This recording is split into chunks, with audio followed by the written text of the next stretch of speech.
कहानी की शुरुआत होती है दूसरे विश्व युद्ध के समय में, जहां यूएस फौज के लड़ाकू विमान पैसिफिक ओशियन के ऊपर उड़ रहे थे। लुइस अपने साथी फौजियों के साथ जापानी आइलैंड नाउरू को तबाह करने के मिशन पर निकला था। जल्द ही उन्होंने निशाने पर बॉम्ब धमाके कर दिए, पर अचानक कई जापानी प्लेन्स ने उन्हें चारों ओर से घेर लिया और उन पर लगातार हमला करने लगे। इससे उनके विमान के कई हिस्से टूट गए और ब्रेक्स भी फेल हो गई। पर पायलट फिल जैसे तैसे प्लेन को वहां से बाहर निकाल कर अपने बेस पर ले आया। आखिरकार ब्रेक न होने की वजह से बड़ी मुश्किल से उनकी लैंडिंग हुई। फिर हम देखते हैं कि कई साल पहले लुइस बचपन में काफी शैतानियां करता था। वो सिगरेट्स और शराब पीता था और चोरियां भी करने लगा था। एक दिन वो छिपकर शराब पीते हुए अपने बड़े भाई का बेसबॉल मैच देख रहा था, पर अचानक एक गार्ड ने उसे देख लिया, लेकिन वो जबरदस्त रफ्तार से भाग निकला। जब उसके भाई पीट ने उसे इतना तेज दौड़ते हुए देखा तो उसे एहसास हुआ कि अगर लुइस दौड़ में हिस्सा ले तो वो आसानी से जीत सकता है। इसीलिए अब पीट उसे ट्रेनिंग देने लगा और कुछ ही सालों में लुइस इतनी तेज दौड़ने लगा कि अब वो कोई भी दौड़ आसानी से जीत जाता।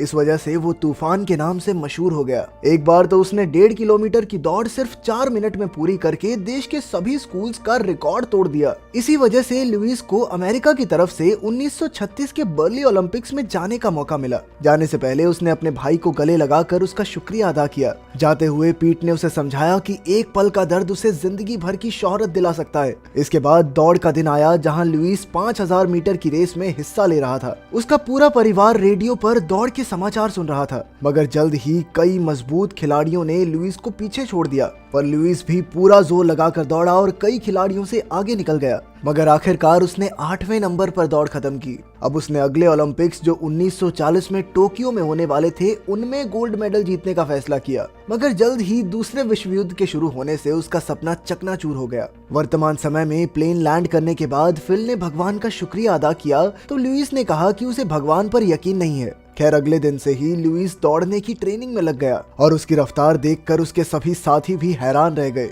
फिर एक दिन लुइस और उसकी टीम को एक गुम हो चुके प्लेन को ढूंढकर उसके लोगों को बचाने का मिशन दिया गया। इस बार फिर उन्हें वही टूटा फूटा प्लेन दिया गया, पर वो जैसे तैसे उसकी मरम्मत करके निकल पड़े। मगर फिर अचानक से हवा में ही उनका एक इंजन फेल हो गया। इससे पहले कि वो कुछ करते, दूसरा इंजन भी फेल हो गया और उनका प्लेन सीधा समुद्र में जा गिरा। इस दुर्घटना में 8 फौजियों की मौत हो गई और सिर्फ लुइस, फिल और मैक ही जिंदा बच पाए। जैसे तैसे वो तीनों इमरजेंसी राफ्ट फुलाकर ऊपर आए और अपने आप को शांत किया। मैक तो बिल्कुल हिम्मत हार चुका था, पर बाकी दोनों में हौसला बाकी था। उनके पास खाने को कुछ ही चीजें थी और पीने के लिए एक बोतल पानी। लुइस ने कहा कि वो सुबह और रात को चॉकलेट का एक एक टुकड़ा खाएंगे और दिन में बस 2 घूंट पानी पिएंगे। फिर रात को इतनी कड़ाके की ठंड में उन्हें सोना पड़ा। अगली सुबह एक प्लेन की आवाज से उनकी आंख खुली। उन्होंने बंदूक चलाकर प्लेन का ध्यान खींचने की कोशिश की, मगर कोई फायदा नहीं हुआ। बाद में लुइस ने देखा कि चॉकलेट के सारे डिब्बे तो खाली थे, क्योंकि सारी चॉकलेट मैक खा गया। ये देखकर लुइस को बहुत गुस्सा आया, पर उसने किसी तरह खुद को रोका। अब उन्हें इस समुद्र में बिना खाने और पानी के न जाने कितने दिन गुजारने थे।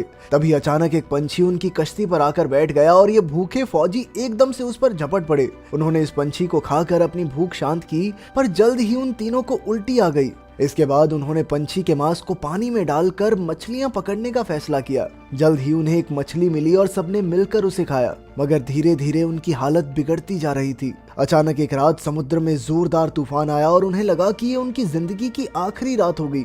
तब लुइस ने भगवान से प्रार्थना करते हुए कहा कि अगर तू है तो आज मुझे बचा ले, और अगर आज मैं बच गया तो सारी जिंदगी दूसरों की सेवा में बिताऊंगा। फिर चमत्कार हुआ और वो तीनों तूफान से बच निकले। अगली सुबह बारिश हुई और उन्होंने खुशी खुशी अपनी बोतल भर के पानी पिया। कुछ दिनों बाद तो वो एक शार्क को पकड़ने में कामयाब रहे, जिसका मांस खाकर उन्होंने कई दिन तक गुजारा किया। धीरे धीरे उन्हें समुद्र में 27 दिन हो चुके थे और फिर उन्हें आसमान में एक और प्लेन दिखाई दिया। उन्होंने फिर से बंदूक चलाकर प्लेन को बुलाया और प्लेन उनकी ओर मुड़ भी गया। पर उनकी खुशी ज्यादा देर तक टिकी नहीं, क्योंकि ये एक अमेरिकी नहीं, जापानी प्लेन था। प्लेन के फौजी उन पर गोलियां चलाने लगे तो वो तीनों पानी में कूद गए और किसी तरह उन्होंने अपनी जान बचाई। बाद में प्लेन वापस चला गया और वो तीनों दोबारा ऊपर आ गए, पर अब उनकी कश्ती की हवा निकल रही थी। उन्होंने तुरंत छेद पर टेप लगाई और ऊपर आ गए।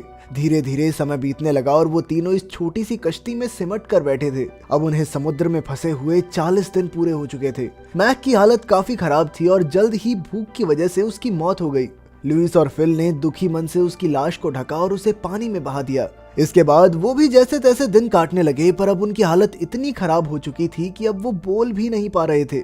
47वें दिन बदकिस्मती से एक जापानी जहाज उनके पास आया और फौजियों ने उन्हें बंदी बना लिया। अब लुइस और फिल को गुलामों की तरह अंधेरे कमरों में कैद कर दिया गया। वहां उन्हें खाने के लिए थोड़े से चावल मिले तो वो भूखे कुत्तों की तरह सब कुछ निगल गए। फिर एक दिन जापानी कर्नल ने उन्हें बुलाकर अमेरिकी बॉम्ब्स के बारे में पूछताछ की। उनसे जानकारी लेकर लुइस और फिल को टोक्यो की जेल में भेज दिया गया। फिर वहां से उन्हें अलग अलग कैंप्स में ले जाया गया। लुइस ओमोरी डिटेंशन सेंटर में था, जहां वटनाबे नाम के एक निर्दयी ऑफिसर का हुक्म चलता था। जब वटनाबे सबको जेल के नियम बता रहा था तो लुइस ने उसकी आंखों में आंखें डालकर देखा और इस जुर्म के लिए वटनाबे ने उसे बुरी तरह पीटा। फिर उसे पूरा दिन खड़े रहने की सजा मिली। रात को कैंप में लुइस की मुलाकात बाकी अमेरिकी फौजियों से हुई। फिर अगले दिन वटनाबे ने सभी कैदियों को इकट्ठा करके उन कैदियों को छांटा जिनमें कोई ना कोई हुनर था। उसने देखा कि लुइस पहले दौड़ में अच्छा था, इसीलिए उसने लुइस और एक जापानी ऑफिसर के बीच दौड़ करवाई। पर भूख की वजह से लुइस के शरीर में बिल्कुल भी ताकत नहीं थी, इसीलिए वो जमीन पर गिर गया। इसके बावजूद भी वटनाबे ने उसे बड़ी बेरहमी से पीटा। ऐसा लगता था कि वटनाबे को लुइस से कुछ ज्यादा ही नफरत है। इधर अमेरिकी कैदी किसी तरह अखबार चुराकर युद्ध की सारी जानकारी रखते थे। पर एक दिन अखबार चोरी करने वाले को जापानी फौजियों ने पकड़ लिया और उसे कुत्तों की तरह पीटा गया। बाकी कैदी और लुइस उसे देखने के सिवा और कुछ नहीं कर सके। कुछ दिन बाद लुइस को अपने घर के लिए संदेश भेजने का मौका मिला, जिसके जरिए वो अपने परिवार को बता सके कि वो जिंदा है। असल में यूएस सरकार के मुताबिक प्लेन क्रैश में उसकी मौत हो गई थी। आखिरकार उसे एक रेडियो स्टेशन ले जाया गया, जहां उसे अपना संदेश रिकॉर्ड करना था।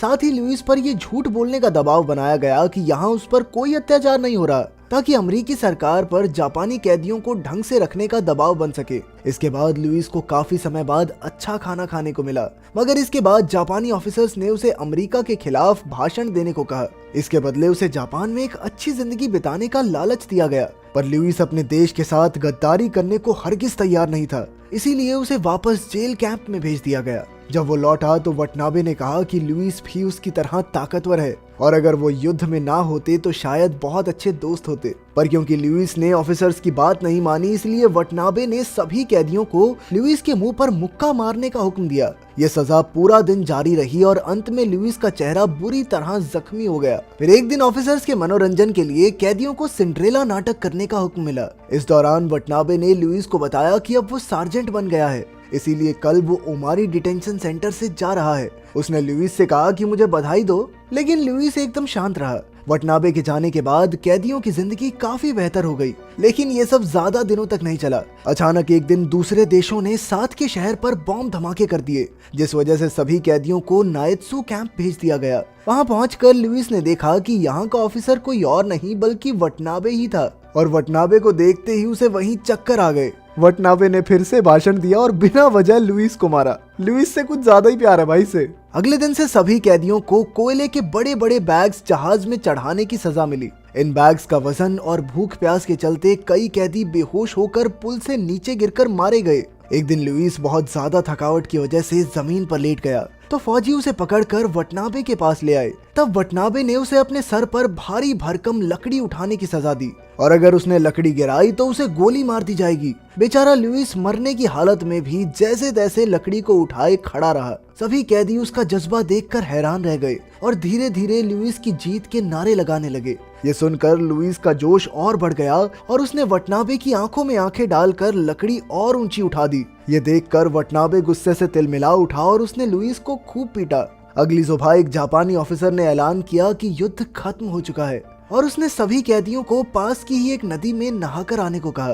पहले तो कैदियों को लगा कि उन्हें मार दिया जाएगा, पर अचानक आसमान से अमेरिकी प्लेन गुजरा और वो समझ गए कि आखिरकार युद्ध खत्म हो गया है। सारे कैदी बेहद खुश हुए और नाच गाकर जश्न मनाने लगे। इसी बीच लुइस वटनाबे से मिलने गया, पर तब तक वटनाबे बाकी जापानी फौजियों के साथ भाग गया था। तब लुइस जमीन पर बैठ गया और वटनाबे के बचपन की तस्वीर देखने लगा। आखिरकार लुइस और बाकी कैदी अपने देश वापस लौट आए, जहां उनके परिवार बेसब्री से उनका इंतजार कर रहे थे। ये एक सच्ची कहानी है, जहां बाद में लुइस ने शादी की और उसके 2 बच्चे भी हुए। उसका भाई फिल भी जंग से जिंदा लौट आया। उधर वटनाबे भेष बदल कर छुप गया, क्योंकि युद्ध में किए हुए अत्याचारों के बदले उसे सजा सुनाई जानी थी। वहीं लुइस ने अपना पूरा जीवन लोगों की सेवा में लगाकर भगवान से किए अपने वादे को पूरा किया। साथ ही उसने बुरे समय को भुलाकर जापानियों को माफ कर दिया। और वो कई जापानी लोगों से भी मिला, लेकिन वटनाबे ने उससे मिलने से इनकार कर दिया। आखिरकार 80 साल की उम्र में ओलंपिक्स में दोबारा दौड़कर लुइस ने अपने सपने को पूरा किया। अगर वीडियो पसंद आई तो लाइक कर देना, चैनल को सब्सक्राइब कर देना। मिलते हैं अगली वीडियो में।